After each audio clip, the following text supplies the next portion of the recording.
nanalo ng Family Feud na Team Das Poly Jumps ng 200,000 pesos. Family Feud, 5:40 p.m.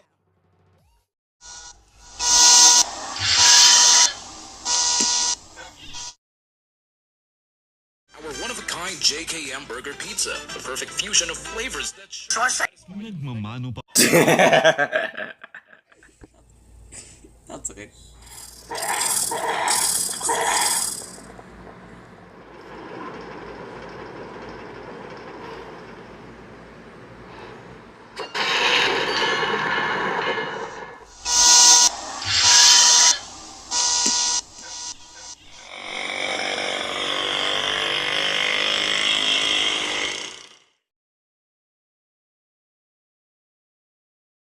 Hey Reggie, the time is 6:37 p.m. Today is Tuesday, June 24th, 2025. In Balangasa, it's 27 with light thunderstorms. Tonight, the forecast is around 26 degrees and cloudy. Here's a joke to start your morning. Okay, here you go. Why do vampires keep making the same mistakes? They lack self-reflection. There are 5 entries for today. Next up, you have dinner at 7:30 p.m. Here's the rest. No tasks for today. Keep Speaking on Google Gemini is now signing on. All programs telecast on this station have been approved by the Movie and Television Review and Classification Board. Have a great day. Here's the latest news. From DW Newsbrief at 4 p.m. today.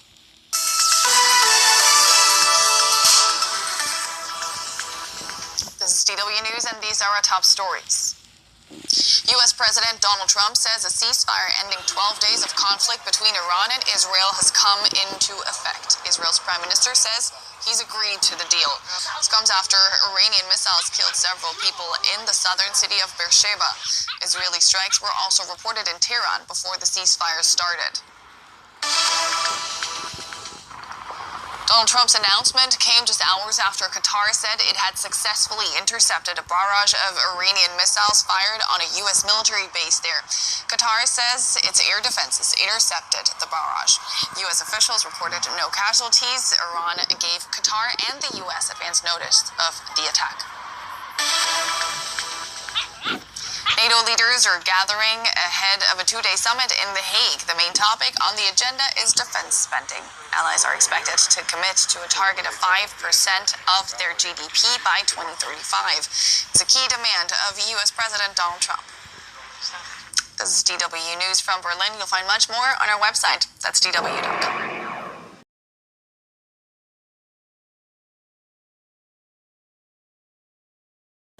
Restart deportations to third countries.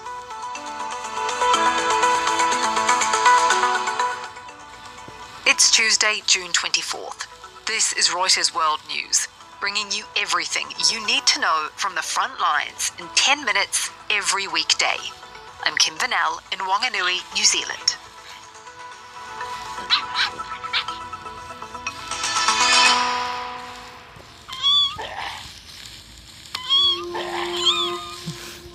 Israeli Defense Minister Israel Katz says he has ordered the military to hit Tehran after Iran fired missiles in violation of a ceasefire announced hours earlier by US President Donald Trump. But Iran's ISNA student news agency says reports that Iran had fired missiles at Israel after the ceasefire took effect were false. It's raised early doubts about the ceasefire announced by Trump earlier on Truth Social. Israeli Prime Minister Benjamin Netanyahu had confirmed the ceasefire, saying Israel had achieved the goals it had set in launching its June 13th surprise attack. And Iran's foreign minister set a deadline, saying if Israel stopped its attacks by 4 a.m. Tehran time, then Iran has no intention of continuing hostilities. That deadline has passed. All this within 24 hours of Iran firing 14 missiles at a U.S. airbase in Qatar. No one was hurt. The U.S. joined Israel in bombing Iran's nuclear facilities, dropping 30,000-pound bunker-buster bombs on underground sites after alleging Tehran was getting close to a nuclear weapon. Now, President Trump did appear to suggest that both Iran and Israel would have time to complete any missions already.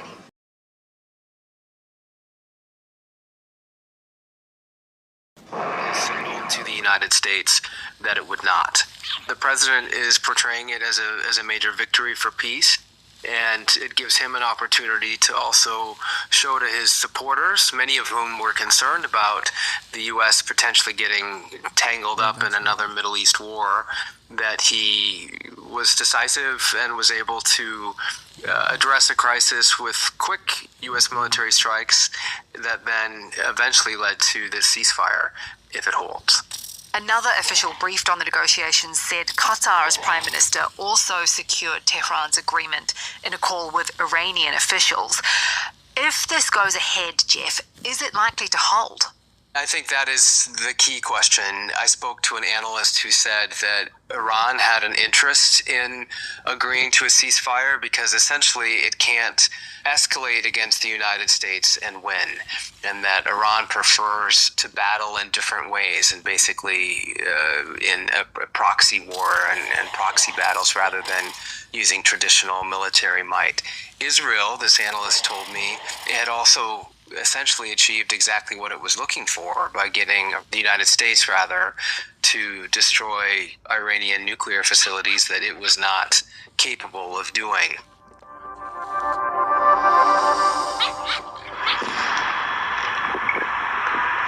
As we mentioned earlier, Iran attacked a US base just outside of Qatar's capital, Doha. In a social media post, President Trump thanked Iran for giving the US a heads up, which meant no one was injured.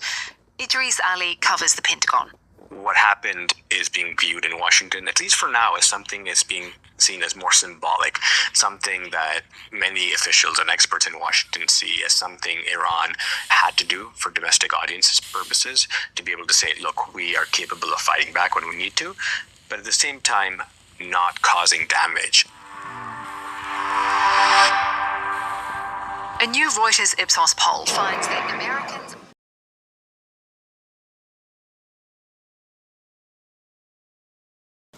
markets. Investors hoping it's real and it's going to hold. Oil prices slumped 3% this morning on top of an almost 9% tumble overnight, as the immediate threat to the crucial Strait of Hormuz shipping lane appears to have eased. And US crude futures are back at $66.80 a barrel, about the lowest since before Israel's attacks on Iran began. Wolf killed a spider. The Supreme Court says the Trump administration can resume deporting migrants to countries they aren't from. The decision lifts a lower court order that had required migrants have a meaningful opportunity to express fears of torture at their new destination. The administration says its policy already complies with due process and is critical for removing migrants who commit crimes. In New York's Washington Square Park, Martin Martinez sums up what many are thinking. Static. It feels like an armpit out here. Large parts of the Northeast and Midwest are stifling hot, and heat warnings remain in place for the rest of the week. But it's not just in the US. Many parts of Europe have been sweltering too, and a team of UK scientists say extreme heat this week could result in hundreds of deaths in England.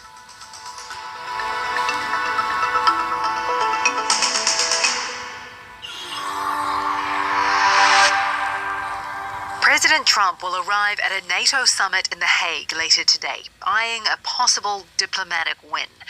There, leaders are expected to endorse a big new defense spending target, something Trump has long called for.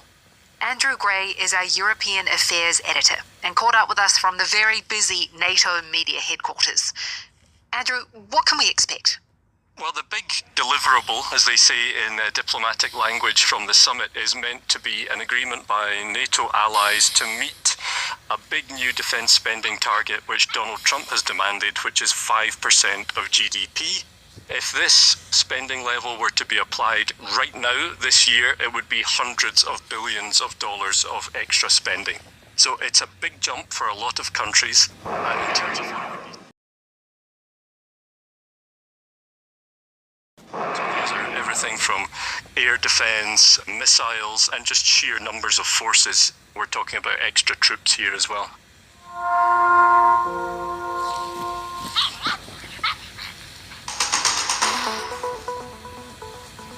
for today's recommended read, to Syria, where Christians are struggling to understand why their community was targeted in a suicide attack and whether they can rely on the Islamist-led government's assurances of protection. You can read the full story by following the link in the description. For more on any of the top stories from today, check out Reuters.com or the Reuters app.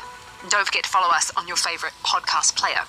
We'll be back tomorrow with our daily headline show.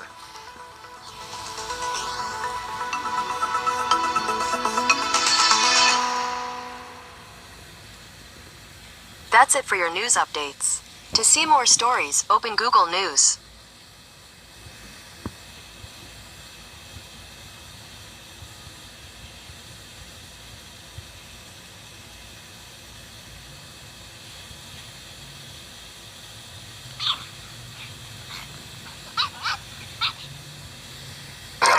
Ng bayan, maasahan, anumang panahon.